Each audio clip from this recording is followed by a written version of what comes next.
오늘 말씀에 보면 엘리라는 사람이 자기 의자에 앉아 있습니다.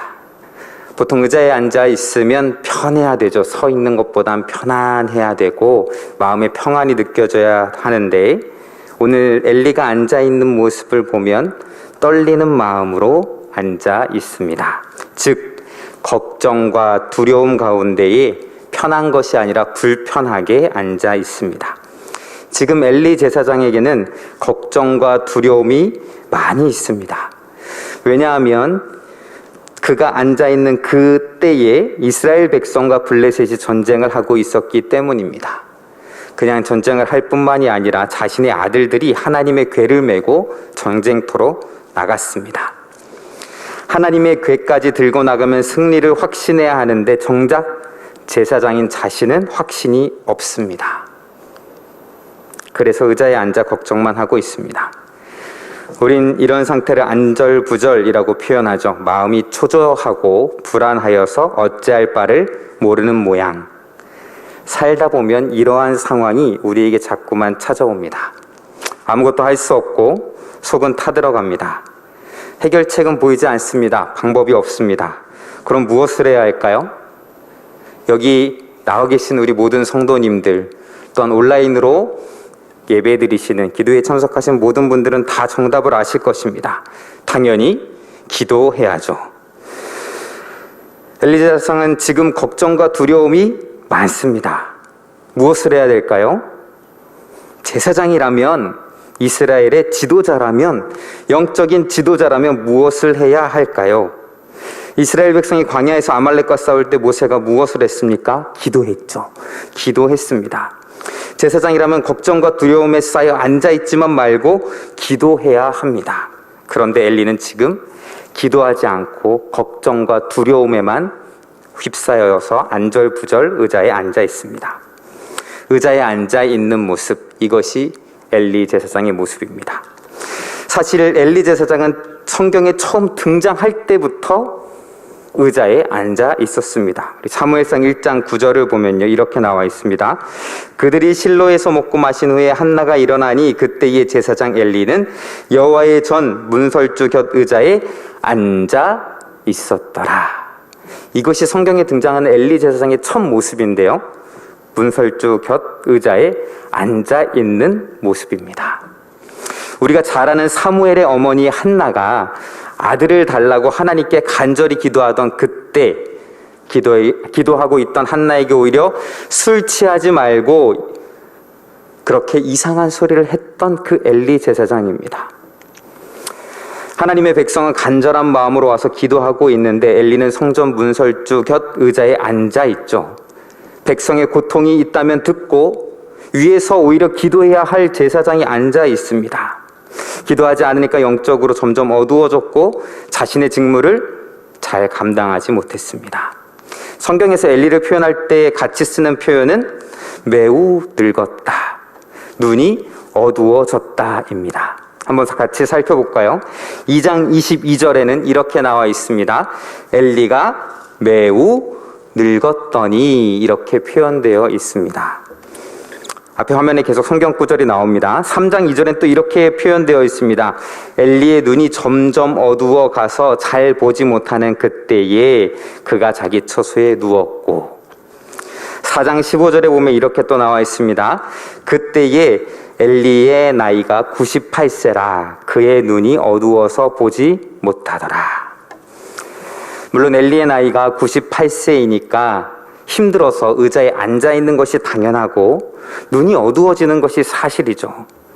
하지만 이것은 오직 육체의 연약함만을 표현한 것이 아닙니다.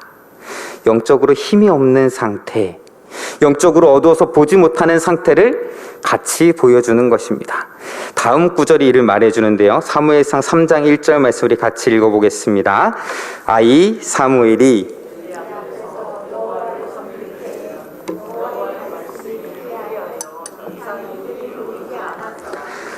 공동체의 영적 지도자가 깨어있지 못하니까, 의자에 무기력하게 앉아있으니까 하나님의 말씀이 전해지지 못하고 하나님의 말씀이 전해지지 못하니까 하나님을 제대로 섬길 수 없고 그 뜻대로 살지 못했습니다. 엘리 제사장은 왜 기도하지 못했을까요? 왜 하나님의 말씀을 듣지 못했을까요? 제사장이만 방법을 몰랐던 것은 아닐까요? 아니요, 방법은 알았습니다. 하나님께서 사무엘을 부르실 때 엘리 제사장은 사무엘에게 하나님의 말씀을 듣는 법을 가르쳐 줍니다. 우리가 잘 아는 구절이죠. 3장 9절에 이렇게 나와 있습니다. 엘리가 사무엘에게 이르되 가서 누웠다가 그가 너를 부르시거든 내가 말하기를 여호와여 말씀하옵소서 주의 종이 듣겠나이다 라 하니 이에 사무엘이 가서 자기 처소에 누우니라. 사무엘에게 어떻게 하라고 말하죠? 여호와여 말씀하옵소서 주의 종이 듣겠나이다. 사실 이 말은 누구 입에서 나와야 합니까? 엘리 제사장에게서 나와야 하죠. 그런데 정작 자신의 입에선 이러한 고백이 나오지 않습니다. 그냥 오늘 모습에 보면 세상 사람들과 똑같이 그 문제 앞에서 걱정과 근심만 하고 있습니다. 자기 의자에 앉아서 안절부절하지 못하고 그렇게 근심 걱정하고 있습니다. 그리고 우리가 잘 아는 대로 그 의자에서 죽게 됩니다. 자, 우리의 모습을 돌아봅시다. 우리는 기도하는 사람인가요? 아니면 근심과 걱정만 하는 사람들입니까?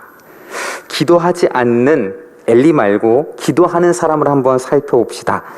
1장 9절부터 10절까지 말씀인데요. 같이 한번 읽어보겠습니다. 그들이 실로에서 먹고 마신 후에 한나가 일어나니 그때에 제사장 엘리는 여호와의 전 문설주 곁 의자에 앉아 있었더라. 한나가 마음이 괴로워서 여호와께 기도하고 통곡하며. 우리가 잘 아는 대로 한나에게는 자녀가 없습니다. 그래서 괴로웠죠. 그뿐만 아니라 다른 아내 분인나는 자녀가 있었습니다. 그것만으로도 마음이 아플 텐데 그 분인나는 한나의 마음을 괴롭게 합니다. 마음을 아주 찢어놓았죠. 그런 가운데 남편 엘가나는 한나를 사랑해서 한나의 아픔을 잊게 해주려고 무엇이든지 다 합니다. 우리가 잘 아는 대로 많은 재물을 주고 음식을 주었습니다. 누리면서 먹고 마시면서 나의 사랑을 받으며 아픔을 달래라는 것이죠. 그러나 한나는 어떻게 합니까? 마음이 나아지지가 않습니다. 그래서 어떡하죠? 오늘 말씀에 있는 것처럼 먹고 마신 후에 그 자리에서 한나가 일어납니다. 한나는 그 자리에서 일어났습니다. 일어나서 엘리 제사장이 앉아있는 성전 문설주 곁을 지나 여호와 앞으로 나아가 통곡하면서 기도했습니다. 이렇게 일어나야 합니다.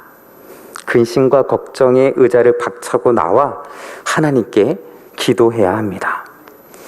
우리는 항상 엘리와 같은 위험에 직면해 있습니다. 세상에는 항상 걱정과 근심이 넘쳐납니다. 물론 지금은 코로나가 가장 큰 근심과 걱정이겠죠. 그러나 그 코로나가 끝나도 더 다른 위험은 우리에게 계속해서 찾아올 것입니다. 지금 의자에 앉아 무슨 일이 일어날까 봐 걱정하고 있는 엘리처럼 그러한 상황이 우리에게도 계속 펼쳐지고 있습니다. 무엇을 해야 할까요? 기도해야 합니다. 그런데 많은 그리스도인들이 기도하지 못합니다. 누군가는 이렇게 말할지도 모릅니다. 엘리는 제사장이었잖아요. 기도는 목사님이, 전도사님들이, 장로님 같은 영적 지도자들이 해야 되는 거 아닙니까? 저는 부족해서 못하겠습니다. 아니요, 절대 그렇지 않습니다. 그리스도인이라면 누구나 공동체의 책임을 가지고 있는 영적 지도자입니다. 교회와 기관만이 아니라 가정에서 우리는 영적 지도자입니다. 먼저 믿은 자로서, 우리가 속한 공동체에서 또한 먼저 믿은 자로서 우리는 모두는 영적 지도자입니다. 또한 이 땅에 아직 예수님을 믿지 않는 사람이 얼마나 많이 있습니까? 그 사람을 위해 먼저 믿은 자로서 기도해야 되는 영적인 지도자들이기 때문입니다. 그럼에도 불구하고 많은 사람들이 기도의 자리에 나오지 못하고 있습니다. 그리스도인이라고 자처하는 모든 사람은 기도에 있어 핑계가 있으면 안 됩니다. 지금 기도하지 않고 살아가는 것을 정당화할 수 있는 핑계라는 것은 절대 존재할 수 없습니다. 그런데도 우리는 여러 가지 이유로 기도하지 않고 여러 가지 핑계로 기도의 자리에 나오지 못합니다. 몇 가지 이유는 이것이죠. 기도하는 방법을 모르겠습니다. 기도는 신앙생활 가운데 가장 단순한 겁니다. 하나님께 말씀을 드리는 거죠. 기도하는데 공부가 필요 없습니다. 지혜나 책 읽는 능력이 필요하지 않습니다. 마음과 의지만 있으면 가능합니다. 연약한 아이도 배가 고프면 어떻게 하죠? 울죠. 말을 못하더라도 울면서 자신을 표현합니다. 아이들이 세련된 언어로 엄마를 감동시켜서 어떻게 하면 나에게 밥을 주게 할까, 이러한 고민을 하지 않습니다. 성경에 대해서 많이 알지 못하는 사람도 마음만 있으면 하나님께 기도할 수 있는 것이죠. 절대 어려운 것이 아닙니다. 또 어떤 핑계를 댑니까? 기도할 장소가 없다라는 것이죠. 저는 기도할 장소가 특별히 없습니다. 우리 교회 예배당은 항상 열려 있죠. 또한 기도하고자 하는 마음만 있으면 충분히 기도할 장소를 찾을 수 있습니다. 우리 예수님은 산에서 기도하셨죠. 베드로는 지붕에서 기도했습니다. 이삭은 들에서 기도했고요. 요나는 큰 물고기 뱃속에서 기도했습니다. 어떤 곳이라도 골방과 기도실이 될 수 있고 베델이 될 수 있습니다. 하나님이 임재하시는 장소가 될 수 있습니다. 출근하는 버스와 지하철이 기도의 장소가 될 수도 있고요. 조금 일찍 일어난 나의 잠자리가 기도의 장소가 될 수 있고, 나의 사무실 책상이 기도의 장소가 될 수 있습니다. 어느 공간이든지 어떤 곳이라도 내가 시작한다면 그것이 기도처가 될 것입니다. 또한 우리는 이렇게 말합니다. 기도할 시간이 없다. 이것도 핑계가 될 수 없습니다. 시간을 내려고 한다면 얼마든지 낼 수 있습니다. 시간이 짧을 수는 있지만 언제든 기도하기에는 충분한 시간들이 우리에게 있습니다. 성경에 보면 굉장히 바쁜 사람들도 하나님을 향해 기도했습니다. 우리가 잘 아는 다니엘, 온 나라의 일을 도맡아 바쁘게 일했는데 그런데도 불구하고 그는 하루에 3번 예루살렘을 향해 기도했습니다. 다윗은 한 나라의 통치자였지만 시편 55편 17절에 이렇게 고백합니다. 저녁과 아침과 정오에 내가 근심하며 탄식하리니 여호와께서 내 소리를 들으시리로다. 이렇게 고백할 정도로 다윗은 기도의 사람이었습니다. 이처럼 정말 시간이 필요하다면 언제든지 기도할 시간을 만들 수 있습니다. 시간이 없다는 것은 핑계죠. 우린 또 이렇게 말합니다. 아직 기도의 때가 오지 않았다고. 난 아직 부족해서 기도할 때가 아니야. 아직은 내가 믿음이 없어서 연약해서 기도할 때가 아니야. 나도 저분들처럼 신앙이 깊어지면, 나도 저분들처럼 성숙하면 그때가 되면 기도할 거야.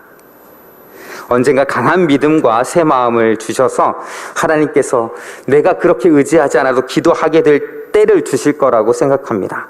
그렇게 그때가 오기를 마냥 기다리죠. 그러나 이것은 잘못된 생각입니다. 이사야 선지자는 뭐라고 말합니까? 이사야 55장 6절에 보면 너희는 여호와를 만날 만할 때에 찾으라, 가까이 계실 때에 그를 부르라. 지금 부르라는 거죠. 지금 하나님이 곁에 계시고 지금 하나님이 계시니 지금 부르짖으라. 또한 호세아는 뭐라고 말합니까? 내 하나님 여호와께로 돌아오라. 사망의 잠에서 일어나 하나님을 부르짖어야 합니다. 하나님께 큰 소리로 부르짖지 않아도 될 사람은 아무도 없습니다. 기도해야 하는 것이죠. 그럼에도 불구하고 기도하고 싶지만 어떻게 첫걸음을 옮겨야 할지 모르는 사람들이 있습니다. 기도는 어떻게가 아닙니다. 먼저 행동하는 것이죠. 먼저 일어나 기도의 자리로 가야 합니다. 잘하지 못해도 움직이면, 첫걸음을 떼면 하나님께서 인도하실 것입니다. 여행을 하기 위해서는 첫걸음을 떼야 하죠. 앉은 자리에서 일어나 앞으로 나가야 합니다. 온 마음으로 기도하는 첫걸음을 떼야 하는 것이죠. 시작이 있어야 합니다. 건물을 세울 때 가장 먼저 하는 일은 기초를 넣는 것이죠. 첫 삽을 떼어야 뭔가 일이 시작되는 것입니다. 언제 사람의 마음에 성령의 집이 지어지기 시작할까요? 그것은 바로 기도로 사람의 마음에 성령이 처음 부어지는 그때입니다.